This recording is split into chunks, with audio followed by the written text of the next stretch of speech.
Installation ce jeudi du nouveau bureau du Conseil national du patronat de la presse et de l'audiovisuel du Bénin CNPA Bénin. C'était en présence des responsables de plusieurs autres organisations de la presse. Ouverture du Forum national sur la responsabilité des partenaires sociaux dans la promotion du dialogue social dans les entreprises du bois et bâtiments.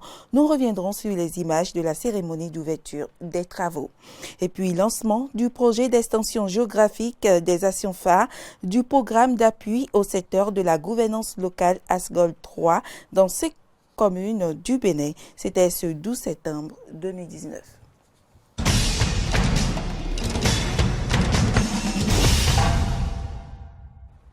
Mesdames, Messieurs, bonjour et merci de nous rejoindre pour ce point de l'actualité.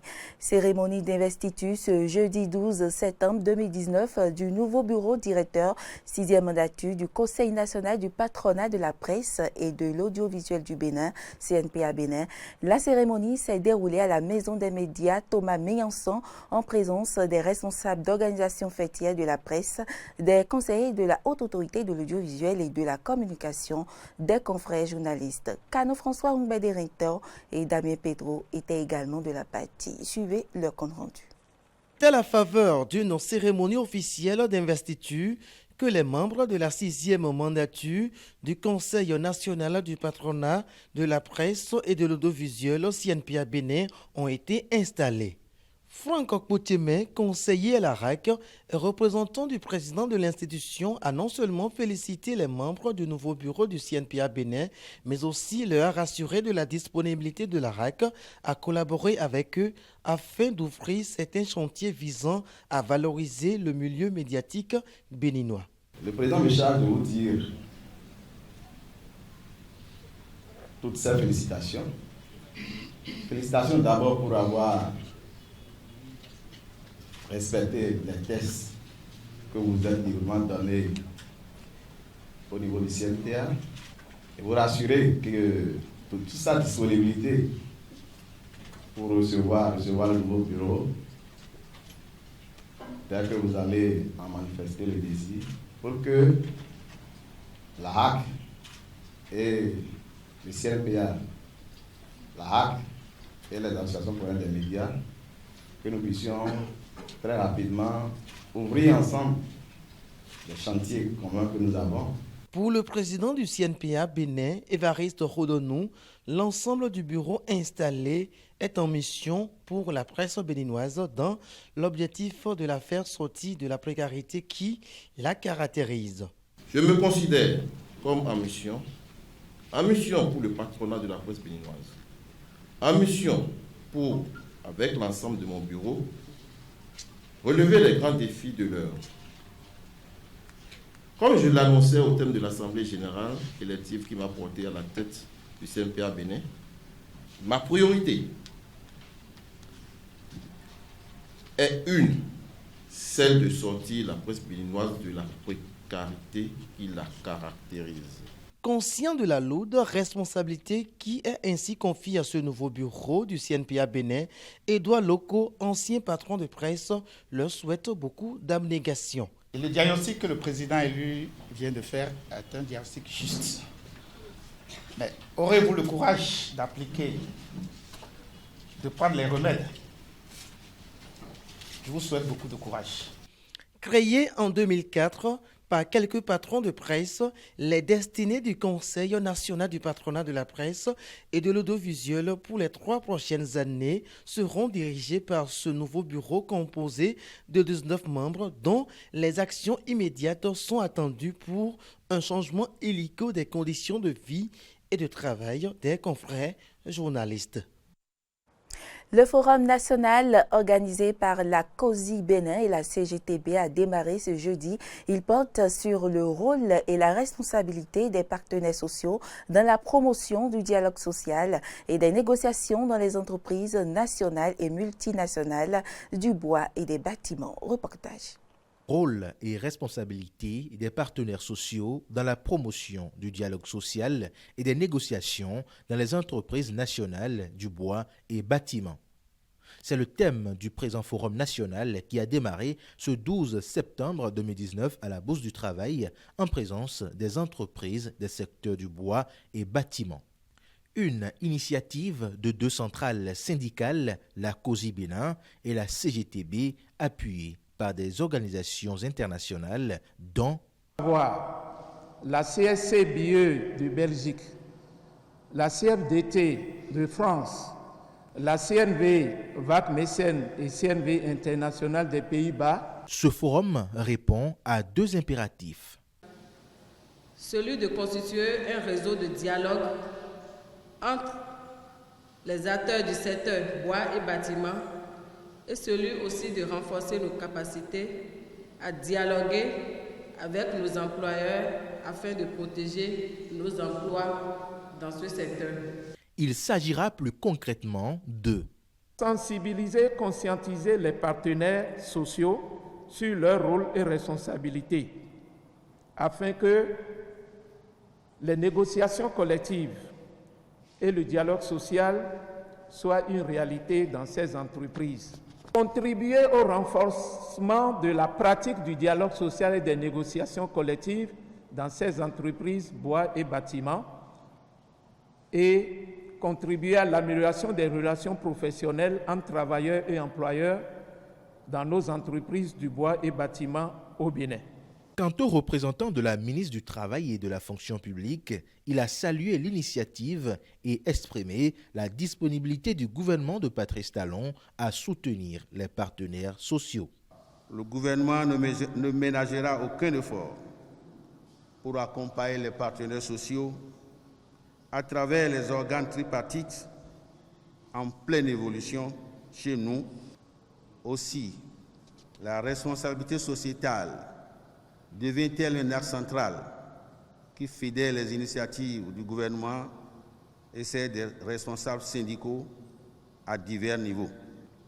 En définitive, il me paraît utile à ce stade, au terme de votre réflexion, la nécessité de mettre en place des mécanismes de consultation entre les entreprises nationales et multinationales et les syndicats pour une dynamique nouvelle de vos actions futures. Ce forum, qui s'achève ce 13 septembre 2019, fait suite aux activités de renforcement de capacité des délégués du personnel, des délégués et leaders syndicaux sur les techniques de négociation et de lobbying plaidoyer. Le projet d'extension géographique des actions phares du programme d'appui au secteur de la gouvernance locale ASGOL 3, dont 5 communes du Bénin a été lancé ce 12 septembre, ainsi que la réorganisation des systèmes d'archivage des préfectures de Cotonou, de Porto-Novo et de Parakou.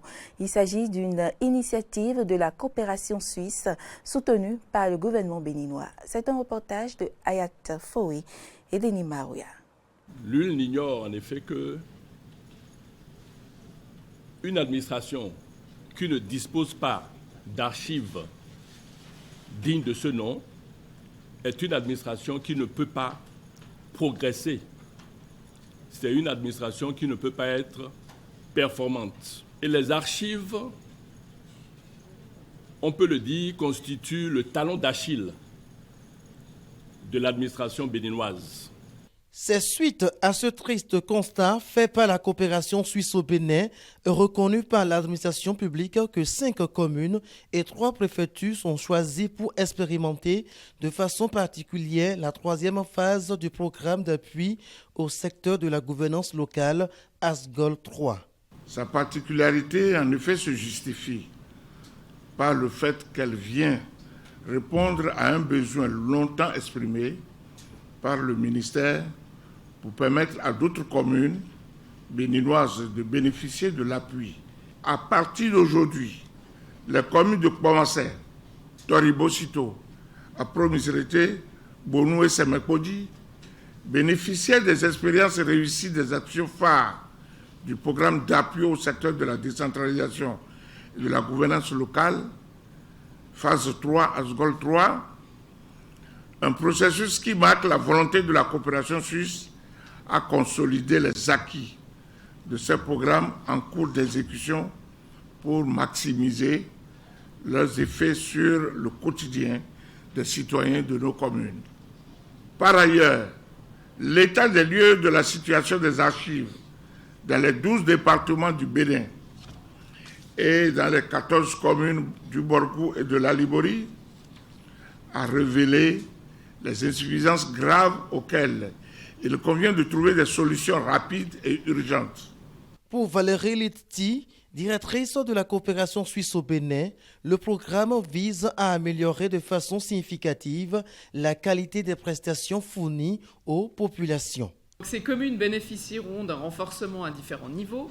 Quant à l'archivage, ce sont donc les préfectures du littoral de l'Ouémé et du Borgou, ainsi que la mairie de Parakou qui sont concernées. L'appui consiste à réorganiser leurs fonds d'archives et à améliorer leur gestion à travers la mise en place d'outils modernes. Je sais que nous pourrons compter sur votre disponibilité, attention et implication pour saisir cette opportunité d'améliorer vos performances en gouvernance décentralisée en gestion des archives. Les maires des communes bénéficiaires, représentés par Chalmain Renfort, n'ont pas manqué d'exprimer leur reconnaissance à l'endroit du partenaire. Comment ne pas être content et fier quand les zones d'intervention sont des zones spécifiques et qui posent problème dans nos collectivités, qu'il s'agisse donc de renforcer et d'améliorer la qualité de fourniture de services du personnel, qu'il s'agisse d'accompagner les communes à être effectivement autonomes en les aidant à améliorer leur qualité de mobilisation de ressources propres, ou qu'il s'agisse également de réorganiser l'archive avec. Je crois que nous avons de belles raisons à remercier la coopération suisse pour cette vision. Les préfets, maires et divers cadres à divers niveaux sont donc invités à s'impliquer activement pour la réussite des actions à mener.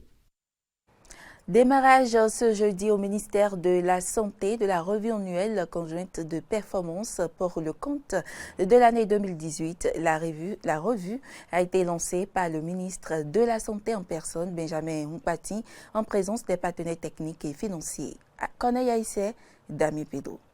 2 jours de réflexion, d'échange et de partage entre acteurs de la santé, c'est la revue annuelle conjointe de performance du secteur au titre de l'année 2018. Elle vise à faire le point des activités menées, réfléchir sur les réformes en cours dans le secteur.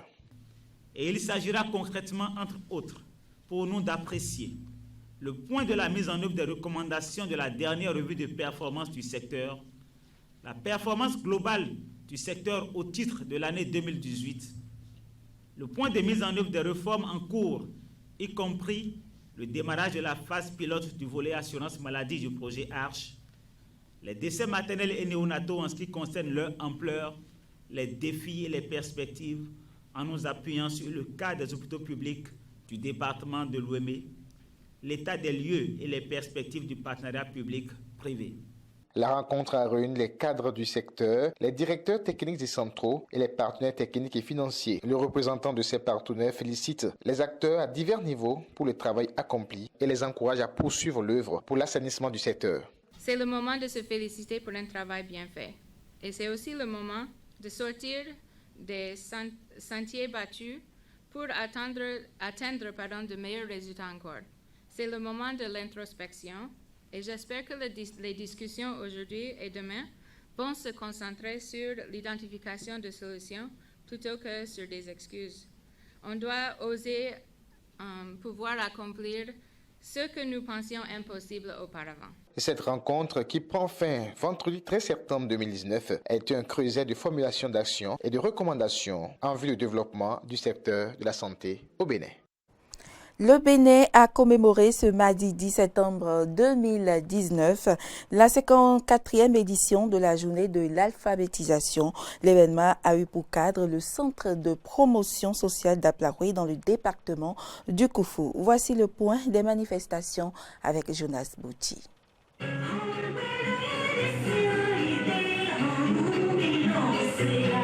Célébrer le 8 septembre de chaque année, la Journée internationale de l'alphabétisation vise à éveiller les consciences sur l'importance de l'instruction dans les langues maternelles pour l'épanouissement socio-économique des peuples. Malheureusement, depuis 1965 que l'UNESCO a institué cette journée, sa commémoration peine toujours à faire adopter l'alphabétisation comme l'élément essentiel dans le développement des nations, surtout en Afrique. Lire un journal, s'orienter grâce à des panneaux de signalisation, déclarer la naissance de son enfant, lire une notice de médicament, déterminer le montant de sa facture d'eau ou d'électricité, noter les dépenses, faire un devis, acquitter un chèque sont autant de gestes quotidiens et usuels qu'un nombre important de Béninois sont incapables d'accomplir à l'heure actuelle où je vous parle parce qu'ils sont incapables de lire ou d'écrire.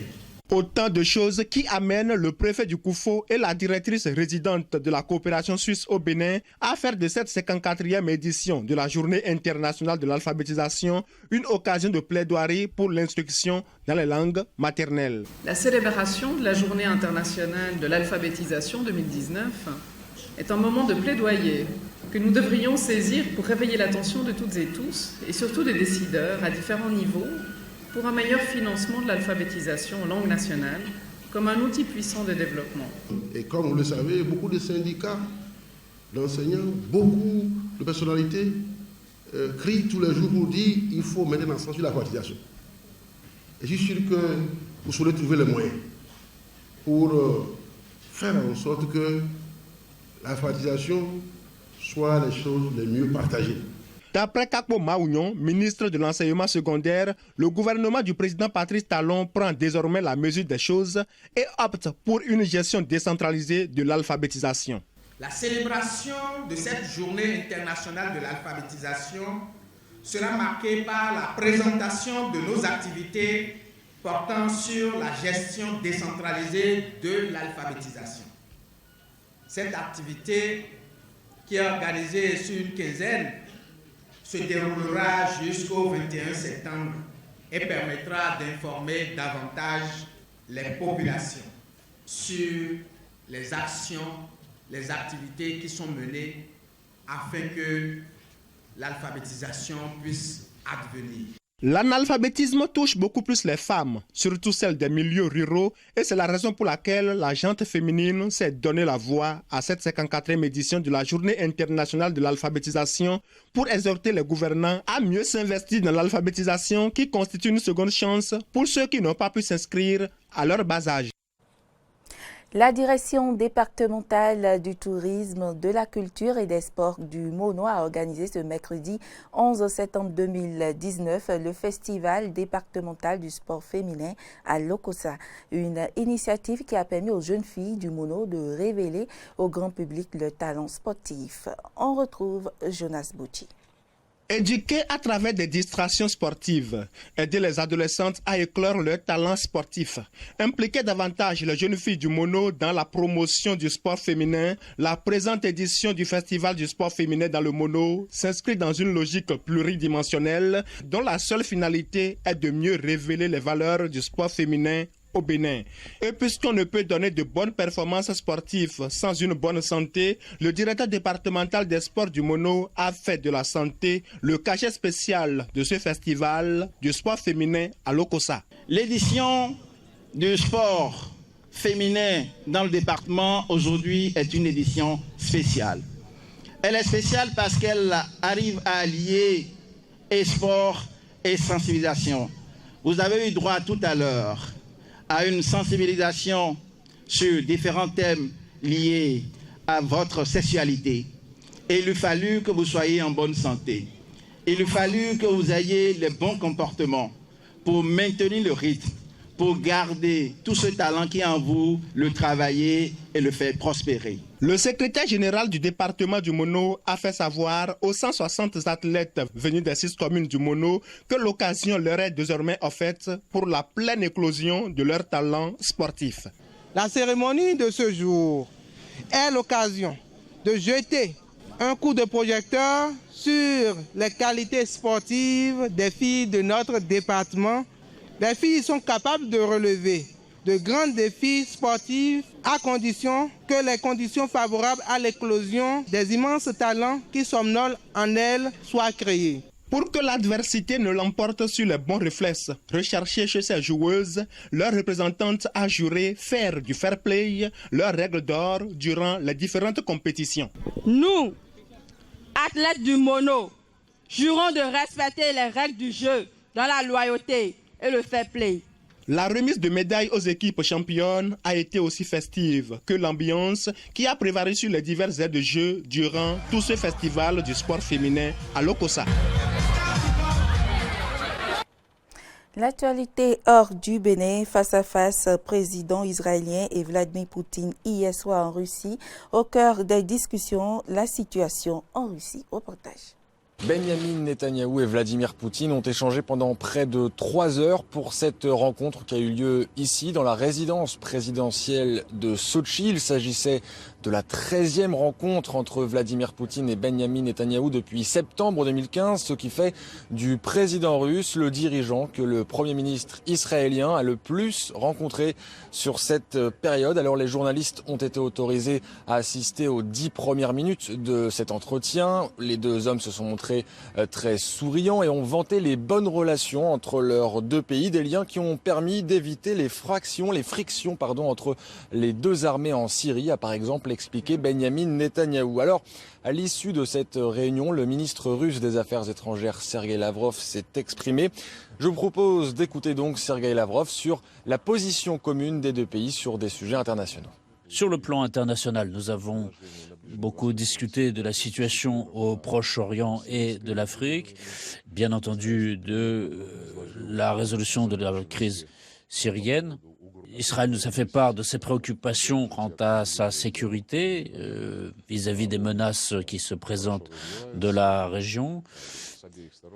Les aspects de la coopération militaire ont été abordés aussi en détail. Nous avons parlé des mesures que la Fédération de Russie entreprend en matière de lutte contre le terrorisme et en ce qui concerne la Syrie, la lutte contre le terrorisme concrètement autour de la zone de Djib et l'apport d'une aide humanitaire pour les populations syriennes. Il y a aussi la question du processus de règlement politique. Nous avons rappelé la nécessité, et les Israéliens sont bien d'accord avec nous, la nécessité de façon pratique d'assurer la souveraineté de la République arabe syrienne. Nous rappelons que les sanctions américaines et des pays occidentaux qui ont été imposées contre la Syrie demeure une préoccupation pour nous. Voilà en gros l'essentiel de ces négociations. J'ai essayé de vous les présenter d'une façon générale. Mais que ce soit dans le discours de Sergueï Lavrov ou dans le moment qui était ouvert à la presse, il n'a pas été fait allusion à la promesse de Benyamin Netanyahou d'annexer la vallée du Jourdain. On le sait, cette promesse a provoqué de vives réactions au sein de la communauté internationale, et y compris de la part de Moscou qui s'est fendu d'un communiqué. Cette initiative pourrait, je cite, provoquer une forte hausse des tensions et saper l'espoir d'établir une paix tant attendu entre Israël et ses voisins arabes. Cette visite de Benyamin Netanyahou en Russie est intervenue à quelques jours des élections législatives qui vont se tenir en Israël. Du coup, du côté des opposants, on y voit une manœuvre politique afin de renforcer la stature internationale du Premier ministre israélien, mais aussi de s'attirer les faveurs de l'électorat russophone très présent en Israël. Et puis au Japon, à l'aide cette semaine du ministre de l'Environnement, plus d'1 million de tonnes d'eau usée radioactive pourraient être déversées dans l'océan Pacifique en cause la catastrophe nucléaire de Fukushima. Suivez. L'option sera de les vider dans la mer et de le diluer. Tout le gouvernement en discutera, mais j'aimerais partager mon simple avis.